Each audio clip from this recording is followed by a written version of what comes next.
మీనం వారికి గనక చూసుకున్నట్లయితే మీన లగ్నం ప్రధానంగా, ఎందుకంటే పూర్వజన్మ కర్మలను నిర్ధారణ చేసేవి లగ్నం ద్వారానే. రాశి అనేటువంటి సెకండరీ, లగ్నం తెలియని వారు చూసుకోవాలి. మరి ఈ మీనము వారికి ప్రధానంగా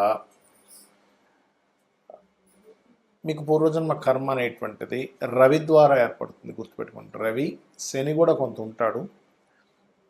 అయితే ఈ యొక్క అంశాలు చెప్తుంది నేనైనప్పటికీ చెప్పిస్తుంది సాక్షాత్ లలిత అమ్మవారిగా భావిస్తూ ఆ లలితాంబిక అమ్మవారి యొక్క అనుగ్రహం పరిపూర్ణంగా కలగాలన్న స్ఫూర్తి కోరుకుంటూ, ప్రధానంగా ఏంటంటే ఇక్కడ మీరు అర్థం చేసుకోవాల్సిన అంశం,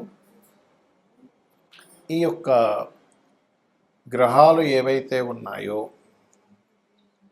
ఈ మీన లగ్నానికి రవి శని ఇద్దరు చూపిస్తారనుకున్నాం. కాబట్టి శని రాశుల్లో ఉండే గ్రహాలకు సంబంధించినవి, రవి రాశుల్లో ఉండే గ్రహాలకు సంబంధించిన దానాలు ఇవ్వండి.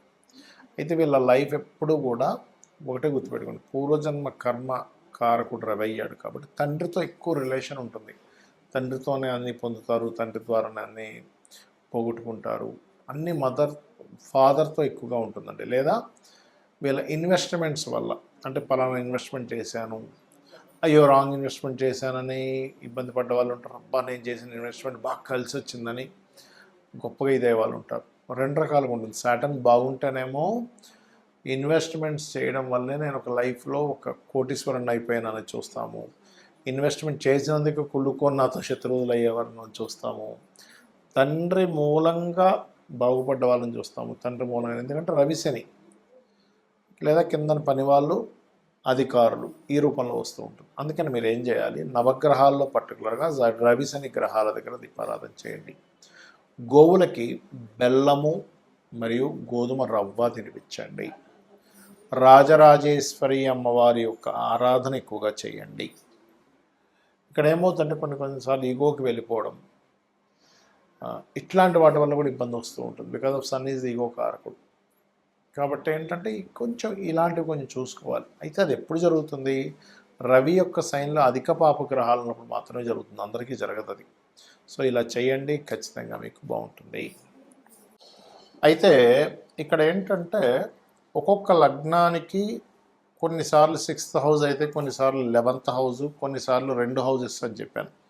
ఇక్కడ 6వ అధిపతి అయితే డైరెక్ట్గా మనం లగ్నం నుంచి లెక్క పెట్టుకుని 6వ స్థానం ఎవరో దానికి దానం ఇచ్చేస్తాము. 11వ స్థానం అయితే 11వ అధిపతి ఎవరో దానాన్ని ఇస్తాం. అయితే ఇక్కడ మెయిన్ పాయింట్ ఏంటంటే ఇది లగ్నం నుంచే చూసుకోండి. లగ్నము తెలియదు అనుకునేటువంటి వారు రాశి జోలికి వెళ్ళొచ్చు, అందులో ఎటువంటి సందేహం లేదు. అయితే ఇక్కడ ఇప్పుడు ఒక్కొక్క గ్రహం వల్ల కూడా ఒక్కో రకంగా వస్తూ ఉంటుంది. ఇప్పుడు రవి ఉండి పాడయ్యాడు అనుకోండి, తండ్రి మూలంగానే రుణము, తండ్రి మూలంగానే అప్పులు.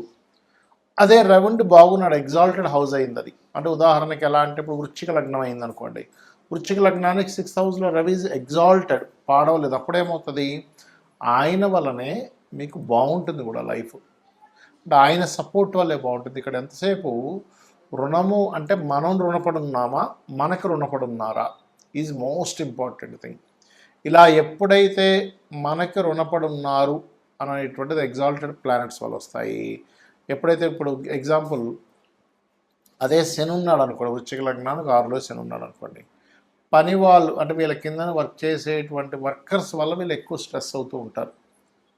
వాళ్ళ వల్ల ఇలా అవ్వడం, డిస్టర్బెన్సెస్ అవ్వడం, ఇవన్నీ కూడా జరుగుతూ ఉంటాయి అట్లా.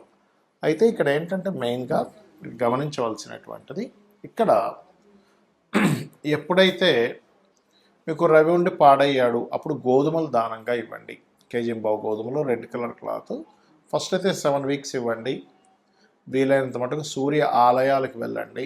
తండ్రి యొక్క బ్లెస్సింగ్స్ తీసుకోండి, ఎందుకంటే వాళ్ళతోనే గొడవలు కూడా ఉంటాయి, వాళ్ళతోనే వాళ్ళ మూలంగానే లేదా వాళ్ళ బంధువర్గం మూలంగానే వస్తూ ఉంటుంది. అయితే బంధువర్గం మూలంగా రావాలంటే ఎక్కువగా బుధుడు పాడవాలి 6వ స్థానంలో.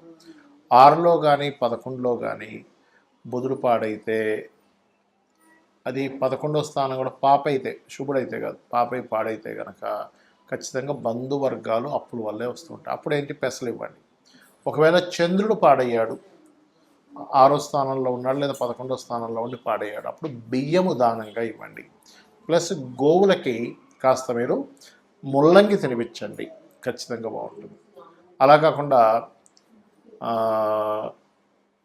కుజుడు పాడయ్యాడు అనుకోండి, కుజుడు ఎక్కడ పాడవుతాడు, కర్కాటకంలో పాడవుతాడు. అంటే కుంభలగ్నం వాళ్ళకి అవుతుంది కుజుడు మెయిన్గా పాడవడం, లేదా పాపగ్రహాలతో కలిసి ఉంటే అది ఎనీ లగ్న 6th హౌస్లో కనుక పాపగ్రహాలతో కలిసి ఉన్నాడు కుజుడు, దాన్ని ఆటోమేటిక్గా పాడైనట్టు అర్థం. ఒక్కొక్కసారి డైరెక్ట్గా కలవు గ్రహాలు, ఇండైరెక్ట్గా ఒక్కోసారి ఎలా అంటే ఇప్పుడు కుంభలగ్నం వారికి సర్వసాధారణంగానే మనకి ఈ చంద్రుడు 6వ అధిపతి అవుతాడు, సో సలిత ఉంటుంది.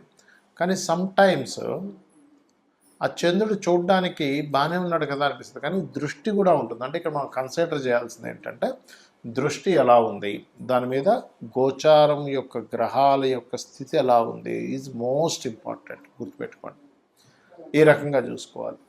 అదేవిధంగా మరొక విషయం ఏంటంటే ఇక్కడ గమనించినట్లయితే ఈ చంద్రుడు మరియు అదేవిధంగా ఏదైతే బుధుడు ఉంటాడో చంద్రుడు ఉన్నాడో, ఇందాక చెప్పినట్టుగా బంధువర్గం వారు అండ్ అట్లాగే పెసలు దానంగా ఇవ్వడం, బియ్యం దానంగా ఇవ్వడం చేయాలి. ఒకవేళ సమ్టైమ్స్ గురువు ఉంటాడు పాడైపోయి, అది కూడా ఇప్పుడు మకర రాశిలో గురువు అనుకోండి నీచబడ్డాడు, లేదా గురువు గురుచండాల యోగంలో లేదా పాపగ్రహాలతో ఉన్నాడు, అప్పుడు గురువు పాడయ్యడం అర్థం. అప్పుడు ఏం చేయాలి అంటే సింపుల్గా ఏం లేదు. ఇక్కడ మీరు ఏంటంటే ఇలా ఉన్నప్పుడు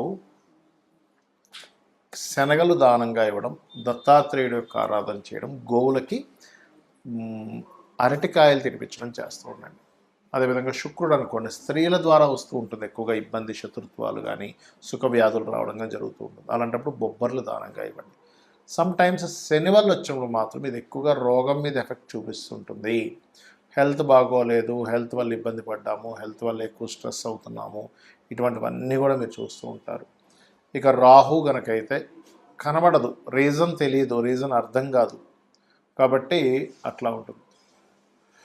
అండ్ అలాగే మరొక విషయం ఏంటంటే ఇక్కడ గమనించినట్లయితే కేతు గనకైతే కూడా రాహుకేతులు ఇద్దరు కూడా అంటే సస్పీషియస్గా ఎవరు చేస్తున్నారో అర్థం కాదు, శత్రుత్వం అట్లా ఏర్పడుతుంది. అలాంటప్పుడు మీరు రావి చెట్టు చుట్టూ ప్రదక్షిణాలు చేసుకోవడము, రాహుకేతువుల దగ్గర దీపారాధన చేయడము, ఒకవేళ కేతువు ద్వారానే మీకు ఇబ్బంది వస్తుంది అన్నప్పుడు పర్టికులర్గా గణపతి ఆలయాలకు వెళ్ళడము, ముఖ్యంగా మనకి కాణిపాకం ఉంది, కాణిపాకం వెళ్ళడం, ఇటువంటివి చేస్తూ ఉండాలి.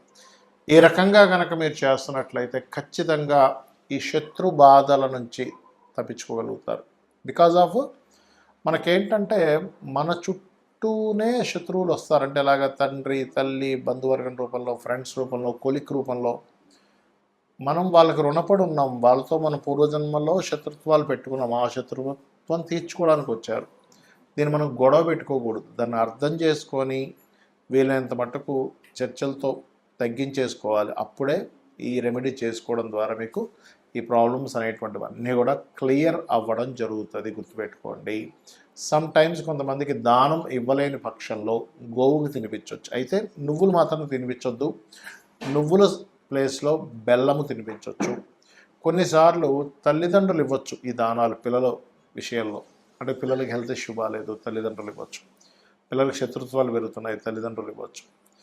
బట్ ఇక్కడ ఏంటంటే దీనికి మంత్రం కూడా ఉంటుంది. ఓం కర్పూర వీటి కామోద సమాకర్ష దిగంతరాయ నమః అని చేసుకోండి. అదేవిధంగా తూర్పు వైపు, ఇంట్లో లైట్ గ్రీన్ కలర్ తూర్పు వైపు వేసి అక్కడ రాముడి యొక్క పట్టాభిషేకం బొమ్మ గనక పెట్టినట్లయితే ఖచ్చితంగా మీకు ఈ శత్రు సంబంధించిన విషయాలని కూడా తగ్గుతాయి.